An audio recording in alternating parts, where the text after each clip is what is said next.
It's that time again, Casey. I was waiting for you to say something to get the party started, and then you didn't say anything, so I ended up starting the podcast again.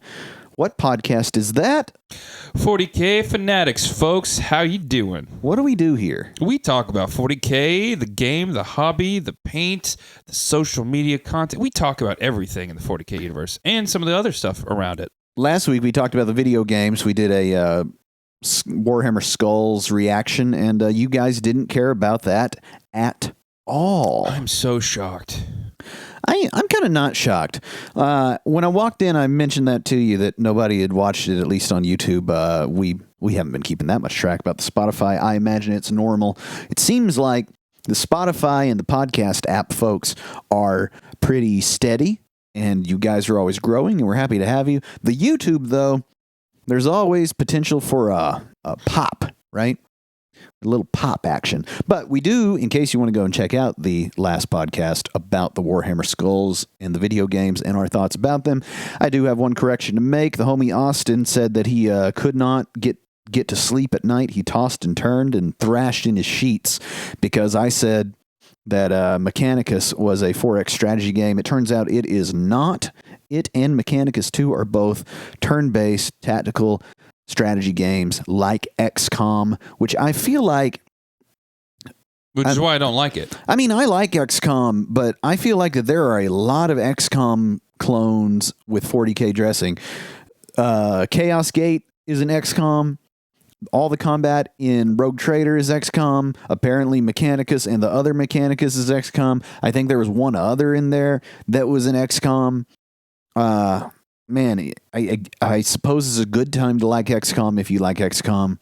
My least favorite part of XCOM is all the roguelike parts of it, where you have your dudes and your dudes get better, but then they die. And I invariably, in a XCOM-like game, end up in a situation where I just circle the drain of I've gotten far enough in the game that I've run into a bit of a difficulty spike. All my good guys are dead or trying to heal, and the green troops that are coming in are not good enough to win, and so I just end up in this death spiral of my guys being too crap and me ultimately not being very good at that kind of thing. I think you're plenty good, Shane. I'm no good. Anyway, I also want to go back and talk about 2 weeks ago, Is Anyone Playing 40K? You guys chat went nuts. We talked about a lot of good stuff on that one. That one was with the homie Austin. My phone literally just went off with another comment. Yeah, so there were a lot of comments, and a lot of people commenting whether or not they're playing 10th edition or whether or not they're playing 40K. And it was an interesting bit of data to me, because there are a lot of people that are playing more 40K than they've ever played in 10th. And I think that is, I mean, at the individual level, I think that's the case, because the game's a little bit simpler and you can get your head around it. And if you already had stuff, then you're good. Where 9th, what with its secondaries, its complicated codex, it's being fully codexed, but also not being indexed. I think there were a lot of people on the sideline who had played in 8th edition, because I see a lot of people talking about how they played 8th edition. But then also on the other side of the coin, there are more people than I expected that are totally out on Warhammer and on 10th edition. Mm-hmm. They're like, nah, I'm playing one-page rules and playing this, that, and the other. And one-page rules for me is not, it is not it. I mean, I've looked at it. I like there being quite a bit of crap to my game. Also, I just got a codex, and so... You are a rules guy. I'm pretty spoiled at the minute. But it was interesting to see people's responses, and I also liked how it was all fine discourse in there. It was very different from the comments in our other most commented pod on YouTube that we've got, which is the one about the female custodies that everyone loved. Nobody disliked at all. And all of my takes were solid gold, and they all garnered 100% consensus from the community. Isn't that how you remember it, Casey? You guys were so supportive. That's right. So supportive. You were so positive, No one said anything mean or bad at all.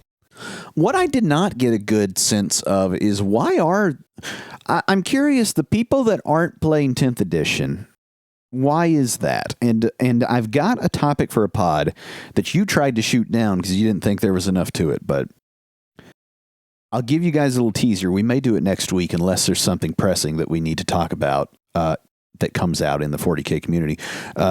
There are some big reveals and big pre-orders coming out right now that we do need to mention, but I'll get to that.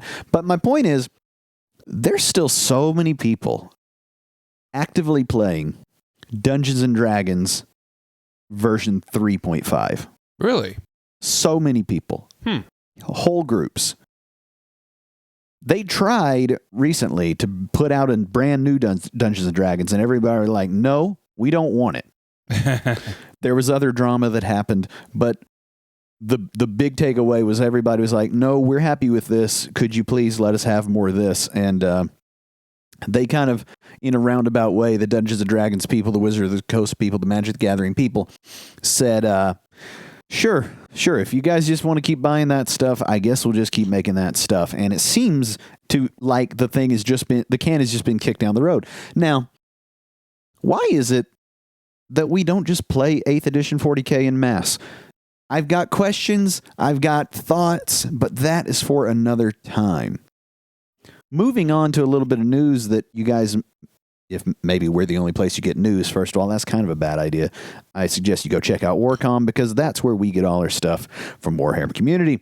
Unless we say otherwise. We're very unreliable. We only come out once a week. Only once a week. Yeah. And you want to mainline that 40K content. That's right. You got to get it first. You got to stay on top of the meta of information. We're just that taste that gets you on there. And we say things that you can then, think about and ponder and argue with, or possibly impress your friends with. But we've got 2 new codexes on pre-order already.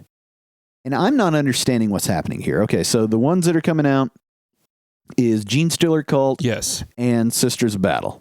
Yes. So I was under the impression that we would be doing great, big, long-tailed hype trains and like articles and rules reveals and things for all these codexes. And then all of a sudden, Tau and Orcs kind of came out, or was it Custodes and Tau sort of came out simultaneously?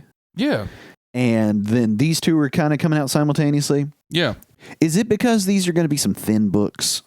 I'm feeling that. It just seems like when the Dark Angels got all their stuff, it was just like, look at these models, look at these models, look at all this stuff. We're going to do a codex. It's going to be this, it's going to be that. Necrons, Space Marine.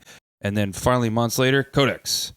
Well, yeah, and now now it feels like there's a codex coming out. Here's an article. The codex is out. And then the minis come after. Yeah, which, tell me this. Is that better or worse than the big, long hype tale? Because I dislike... Let me tell you something I dislike. Let me tell you what grinds my gears, folks. What grinds your gears? I don't like the leaks. I don't actually want to see some fuzzy phone picture PDF of the book. Right? I don't want to see this digitized, leaked version of a codex where, like, you can see the curve of the pages, as it comes from the spine, right? And so it's all distorted. I hate that. It does me no good. I have no interest in being so on top of the meta that I take the 5 days leaked codex information and then run out and buy enough models to put together whatever the hotness might be, provided that a points change doesn't come before I get my next tournament in. What are you people doing? There is no shortage whatsoever of information being provided by Games Workshop and the 40K community. For us to be out here scrutinizing a fuzzy version of what's coming out in a week. I don't understand. I, for a second, actually thought you were talking about the leaks for the minis, but I kind of agree with you on this. Yeah, no, the leaks for the minis, I don't care. I mean, the minis are the minis. the minis are at once awesome because look at them, and at once totally immaterial with regard to what would matter if something is leaked or not, right? Like there is no advantage that I can see to knowing what the mini is going to look like before the mini comes out or is revealed or is in your hand. And honestly, knowing what the mini looks like at reveal doesn't have a lot to do with the mini that I'm going to buy, because I may paint up my mini completely different. I'm looking over at your Chaos Lord and Terminator armor for your Alpha Legion dudes, and I just picked up another one because the first one I did is a Terminator Sorcerer. Yeah. I intend to do my proper Chaos Lord and Terminator armor as an Alpha Legion guy, but I'm going to put the axe on him. So, like, there we go. They're the same but different, and also not what is on the box or on the website. And that's okay. And I know you hate the base this mini comes on. So what do you plan to do with that? Well, I don't hate the base. He comes on a pointy rock. The thing is, my Chaos Sorcerer in Terminator armor is on the pointy rock, and so I intend to get a rock out of the yard for him to stand on. That way we don't have cloned rocks. I want a rock! Rock! Anyway, but back to what I was saying about the leaks and rules leaks. I don't think that the hobby and the game at large is done any service by always trying to solve the riddle. Does that make sense, Casey? Like, just trying to figure out as soon as possible what is the optimal thing. Because if everybody's optimal... Well, you know how those meta chasers feel. I know. And I cannot get my head around why they don't just play video game. That is another podcast topic that I think we need to do soon, which we have done one. You know, don't play competitive 40K. Yep. And I go into some of this, but I got new stuff, you know. There is no doubt, as we are what? I saw that our YouTube last week has 100 videos. Now, some of those are short videos, but we've got, 50, 60 podcast episodes. As this thing goes into 200 episodes, 300, 400, 500 episodes, which we intend to do, releasing weekly at least, we're going to get into reruns, but there'll be fresh reruns as our opinions change and as the state of the game changes. But that is a little bit of the 40K news and our opinions of it. Do you know anything about this particular Adeptus Sororitas model that is coming out with the Codex? She's a new hero. She's from a book. She wears all white. Have you seen this thing?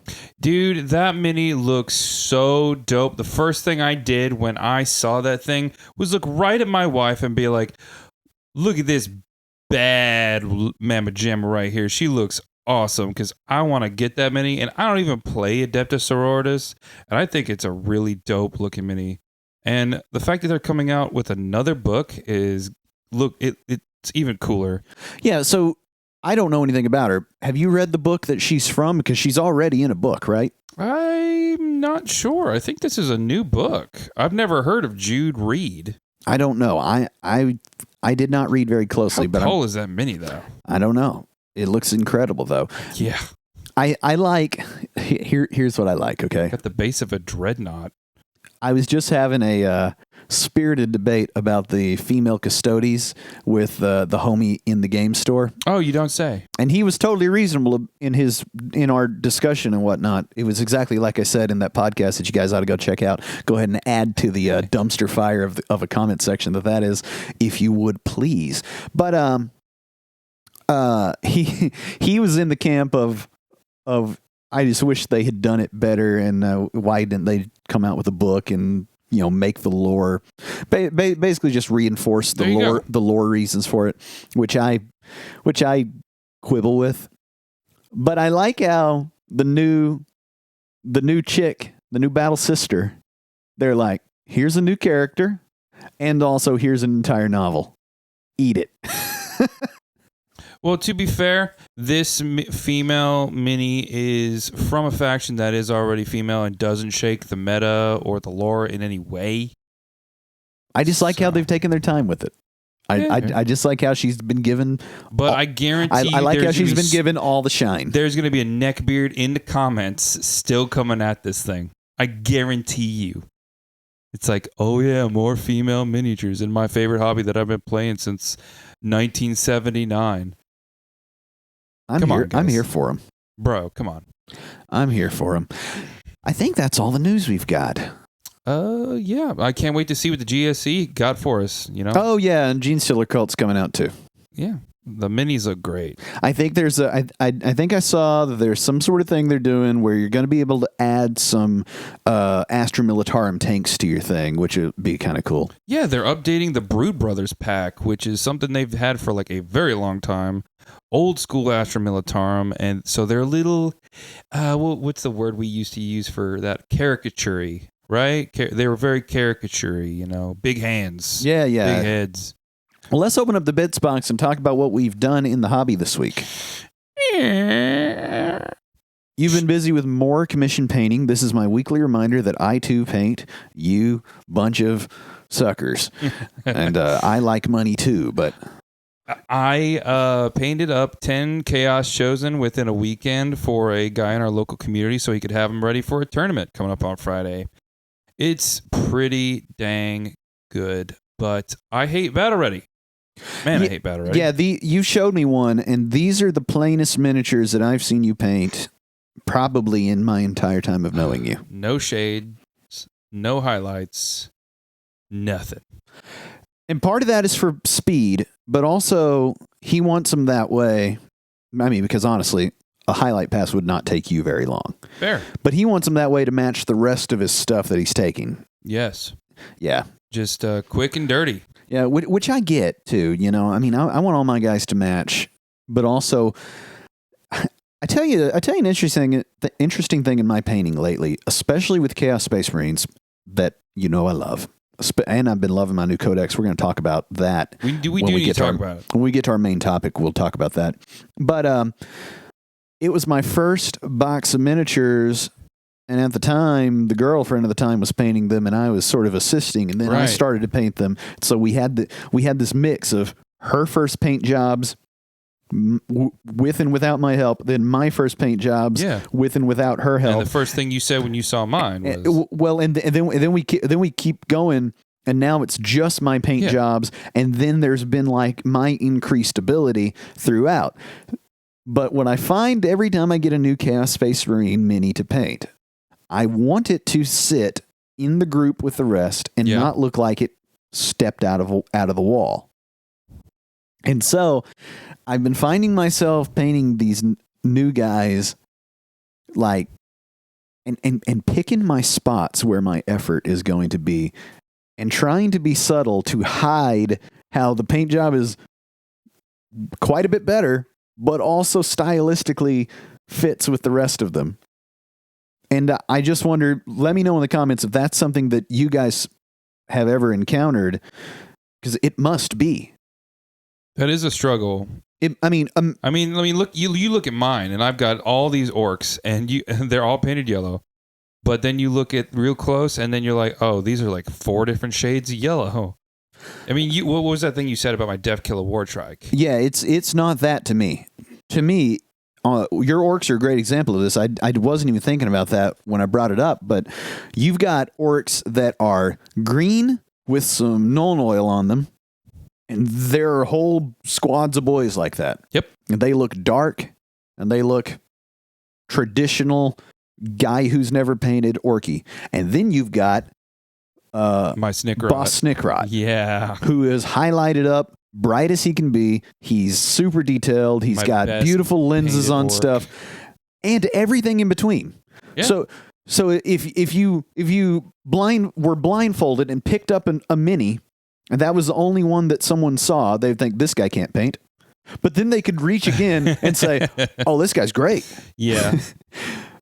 Like if I ever start a Fiverr, I know what's going to be the lowest money quality and what's going to be the highest. Yeah, that's right. You actually have your various levels of painting tiers represented in your orc army. And the thing was that when I started painting miniatures, I had watched her paint for a while, and she was consuming all the painting YouTube in mass.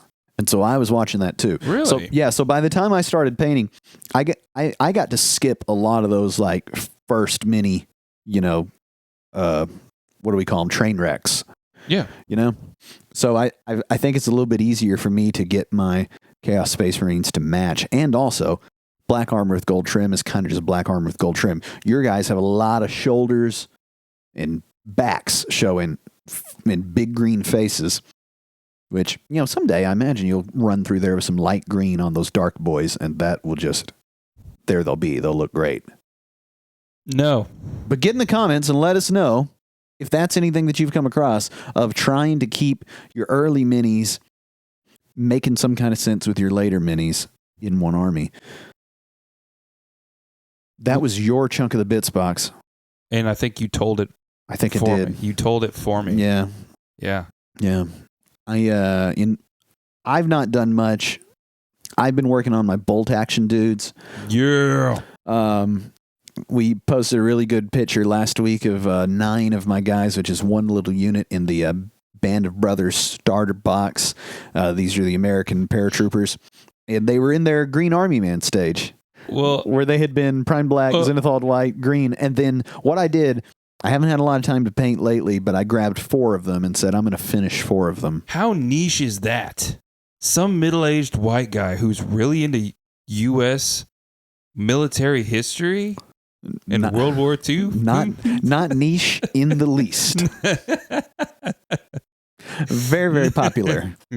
And middle-aged white guy maybe, I'm skewing way on the younger end at 36 of historical war gamers. The homie Austin is an absolute unicorn of the thing. He's like 25 and all into it. Wow. But shout out to the homie Austin. Shout out to the homie Austin. Thank you for doing our videos. You weirdo.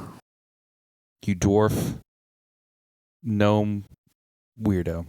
Love him. Anyway, we watched Mad Max the other day, the second one. Ooh. What was it called? Road Warrior? Are you talking about the old ones? The old ones. Old ones. That is, it's not. It got done, and I said, that was a terrible movie. Gosh, what is But it was a lot of fun. And he's like, terrible movie. I'm like, come on, man. Mad Max 1, I actually watched the first one not that long ago, and you want to talk about a terrible movie. Well, we considered starting at 1, and then he told me, he was like, by the second one, they have the formula going. Yes. And I was like, well, let's start there, because I've never seen any of them. It's hard to connect the first one at all, honestly. It was really funny. Also, there were some special effects there that you just are not going to be allowed to do today. They decided at the end of that, we're going to destroy all this crap we've built. And somebody make sure the lens cap is off of the camera. Yeah. We're going to get one shot to crash this truck. Nowadays, it's all CGI. Much to the detriment of the Furiosa movie, it appears. I'm still going to watch it. I'll probably watch it too. Witness me. So, close the bits box? Yeah, I don't think I have anything else. I'm not sure we can make 20 minutes out of this main topic, but we're going to try. Running real fast. What is the main topic today, Casey? Today's main topic is what makes you look forward to a 40K game, really? Yeah. I pitched to you as what makes a good match? Like, what are you looking for in a game of 40K that makes you say that was a good game? Yeah.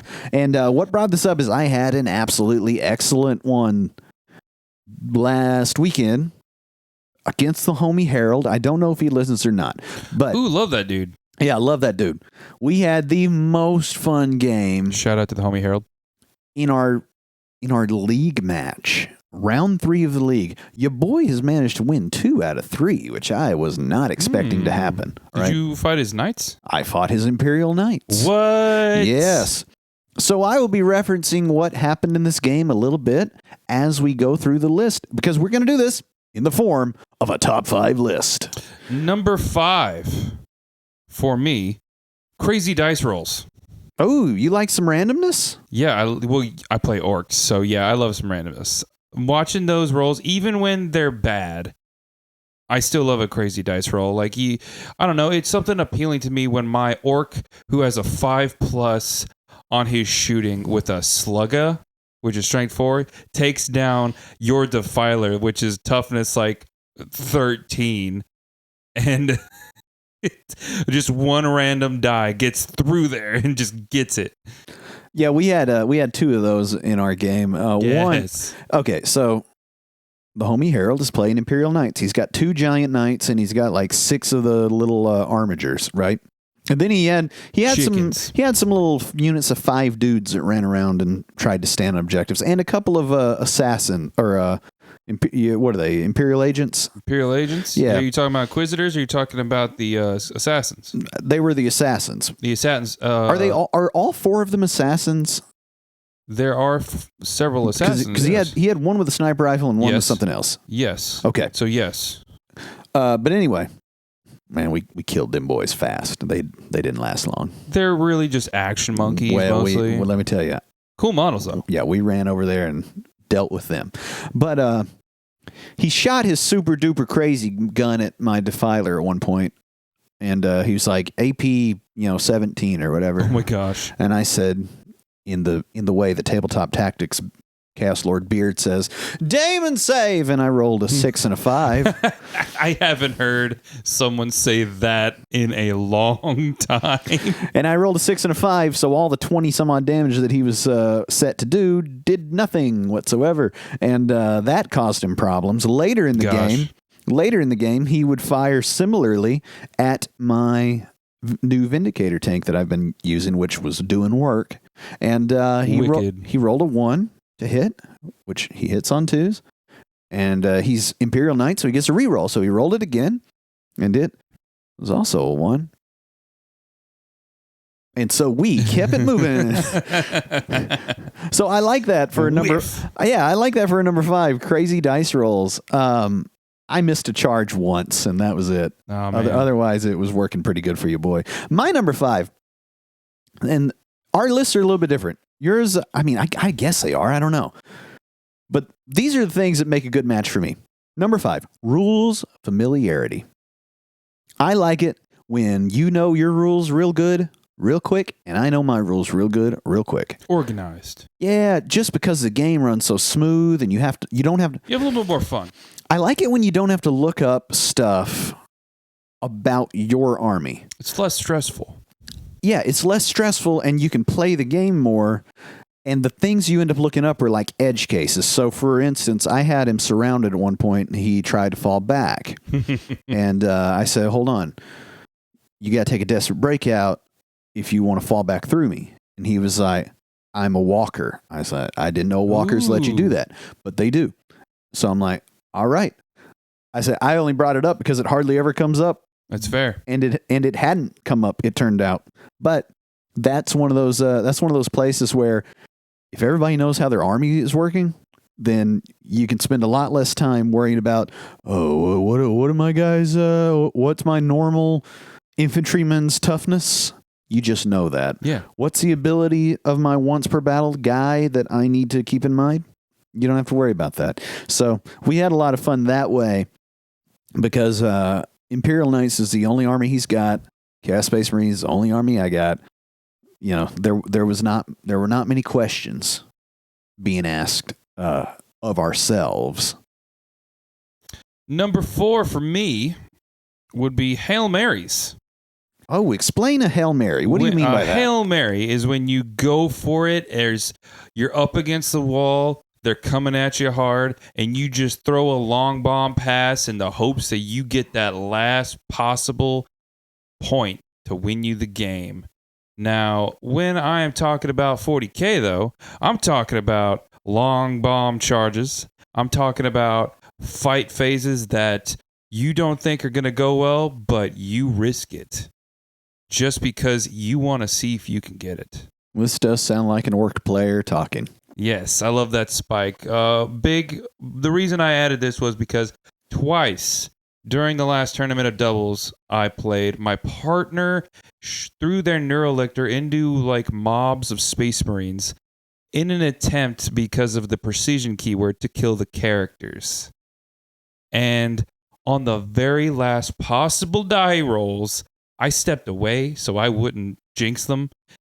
They just managed to kill a character, and it was amazing to watch. It was just awesome. You guys lost terribly, right? We did, but we had fun doing it, and we looked good doing it too.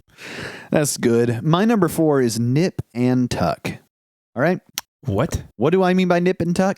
I mean when it's real close. Ooh, when every move could be the decider. All right? So in mine and Harold's game, as will be my vehicle to talk about these various points, there was his failure of his big night to destroy my Defiler. Oh, yeah. My Defiler then continued to shoot stuff and chop stuff up and carry on. There was there was a moment where he had an uppy downy night, which I didn't know was a thing, and he messed around with it for quite a while, trying to say, well, if I put it here, what's going to happen? If I put it here, what's going to happen? And then I dropped Abaddon in the middle of the table. And nip and tuck doesn't necessarily mean that the score is close. The score ended up being like a 57-70, I think it was. I won. But there were so many moments that the game could have swung hugely in the other direction, where the board control could have changed dramatically if the dice fall a little different, or if something had been placed somewhere else. And that always makes a good game to me because sometimes you just have a walkover where you could, you know how it is. You get to a place where it's like, I'm just going to move these guys over here because you operate with impunity. I've played some games against you like that, especially with orcs, because you guys don't shoot. A lot of times I can set up and walk around and get wherever I want to be, and then the fight is going to be the fight. But, some of those knights got 72-inch range. Fair. Did you bring a cheap seat? Because all you're going to need is the edge. What's your number 3? My number 3. Buckets of dice rolls. Oh, yeah. You just like rolling a bunch of dice, don't you? Oh, yeah. Just, man, bad odds, but you got 1,000,000 dice to roll. Let's go. So I did wonder about this, right? So I'm playing the Dread Mob this edition. Well, people talked all about the Green Tide, right? And how we're going to run 120 orc boys, and they're going to have, what do they get in the wall? 5 attacks each? Pretty much. 5 times 120 is 100, and that's 500 attacks, is that? Yeah. Yeah. It's 500 plus attacks. Boys like to get stuck in, baby. That's a lot of dice to roll. Gosh, is that right? I rolled like 30-something dice on one attack from one of my stompers during the tournament just a while back. So, yeah. Yeah, I believe it. Do we like that? Do people like that? I do. I love it. I think there's enough memes about it on the internet for people to like it. It's funny because like it sure feels cool, but like it takes an amount of time that kind of makes the whole thing a bit unwieldy, because as soon as the Green Tide talk came and everybody's like, here we go, the meta's going to be 120 boys, and then it seems like somebody looked around and thought, well, if we have chess clocks, then we're going to lose with this. and so it turned out not to be quite the thing that it looked at like on paper. Again, the folks that don't play any games but talk a lot on the internet, I feel like. I love me buckets of dice. Man, yeah, well, you've got them. I don't have that many. What is your number 3, Shane? My number 3 thing that gets me hyped for any match is fresh matchups. I had never played Imperial Knights. I didn't know what they do. I know they're big and stompy and scary in shooting, less scary in fighting. Knew I would have to play somewhat cagey not to get just blown off the board by various things like volcano something or others. Just ridiculous sounding weapons and lots of them. But that was all I knew. I've never played anybody that played Knights really.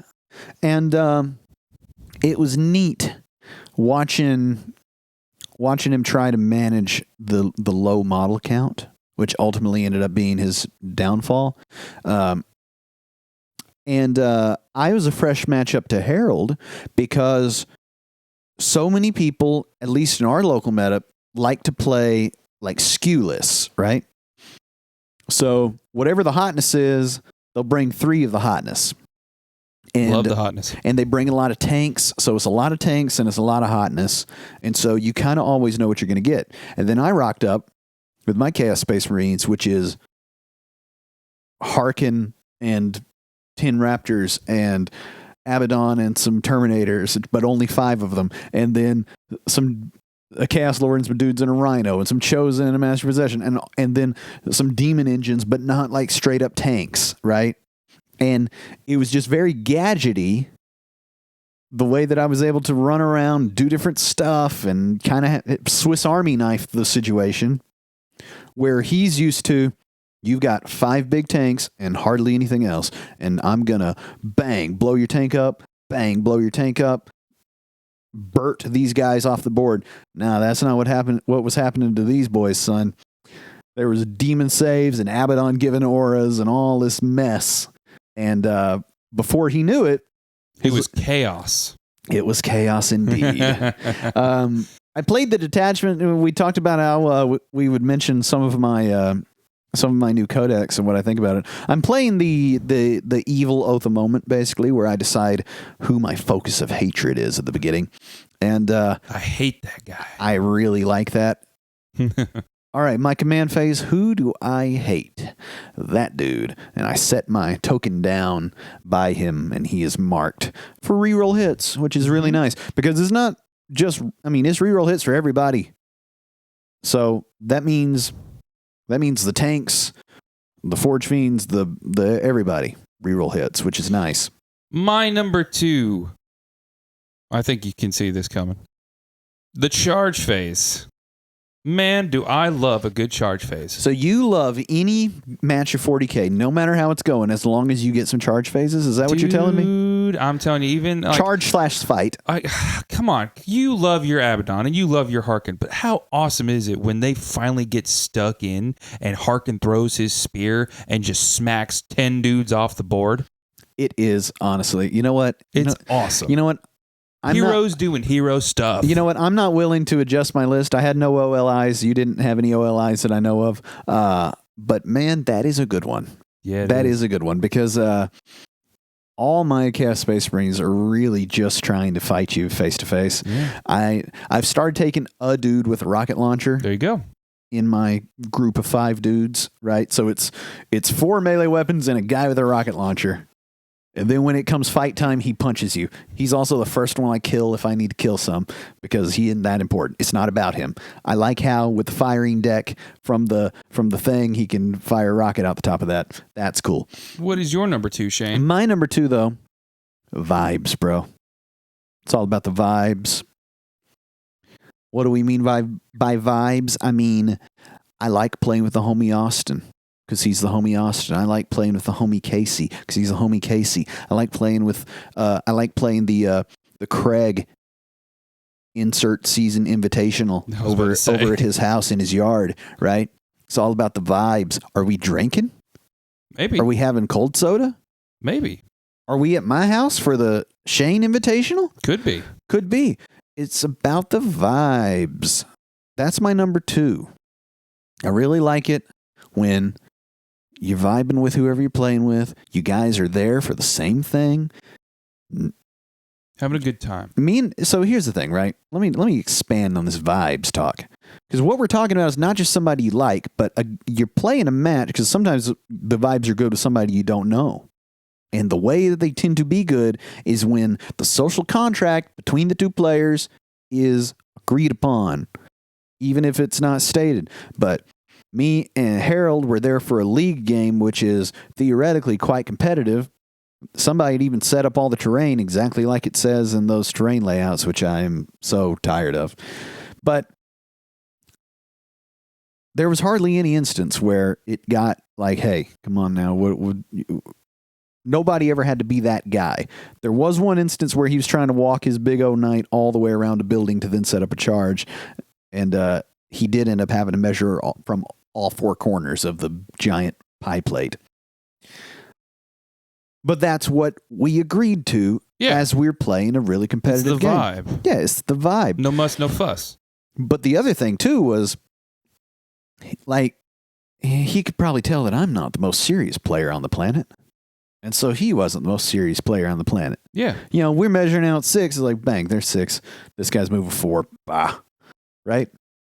It was really good that way. There were a couple of things missed here and there that we each were like, nah, go ahead and shoot with that dude. That's fine. There you go. Like, you forgot to shoot with that dude. Obviously, you wanted to shoot with that dude. Cool with it. No part of the game state has changed to a point that we would have to do serious rewinding. And so it was nice that way. Because sometimes you're there to play a Crusade game. There you go. And they think that it's the LVO final. And it's like, come on, man. That's not what we're... Yeah. What are you doing? What are you doing? What are you doing? What's going on? Vibes, my number 2. My number 1. Storytelling. Storytelling. Yeah, I like to come up with this. Like, I don't know. Like, I know other people who do it. I don't think I'm the only one who does it, but I do it. Like, explaining why a battle is happening beforehand is really cool. Really cool. My last game, I was like, I'm teamed up with Tyranids, and I've got Tyranids teaming up with Space Marines from the Death Watch. So I was like, okay, Orcs just kit bashed a whole like weird boy helmet, slapped it on him, and he keyed into the hive mind, and all the Tyranids think the Orcs look like Tyranids. So the Death Watch were just like, we'll do the same thing and team up with Tyranids too. You know, it's storytelling like that from the dice rolls, from the scenarios, from the people you play with. Because like you said, it's the vibe. It makes it fun and enjoyable. Yeah, well, and, you know, back to the vibes too. It helps if, in your case, you got 3 other participants. It helps if your other opponent is not just like, these might as well be nickels and dimes out here representing my guys. Because... Get some cool pictures. I think I played the homie Ricky once, and I said, and it was chaos versus chaos, and I said, somebody slapped somebody's tray in the cafeteria, and now it has all kicked off. So what is your number 1, Shane? Well, my number one thing that makes a good match, in my opinion, is if you play against me. I'm awesome. And that's it for us, folks. We'll see you out there in the grim darkness of the far future. Be sure to check us out wherever you can hear things, and make sure to visit our YouTube. Stay fanatical, folks.